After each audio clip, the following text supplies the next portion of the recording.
ये वॉलीबॉल खेल रहे हैं यहाँ पे।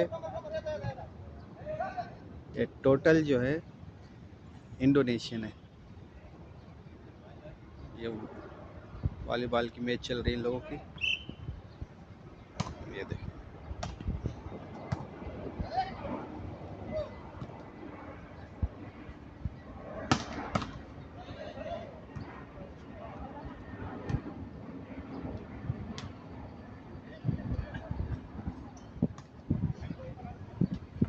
ये एक खाली ग्राउंड है। यहाँ पे जो है तो चारों तरफ दरख्त ही दरख्त हैं। यहाँ पे इन लोगों ने ये नेट लगाई हुई है, और इसको नेट बॉल भी बोलते हैं, वॉलीबॉल भी बोलते हैं हमारी लैंग्वेज में, क्योंकि हम लोग भी गांव में बहुत खेलते थे इसको। एक वो भी दिन थे जो हम लोग गांव में इस तरह की मैच किया करते थे, वॉलीबॉल खेलते थे। So nice.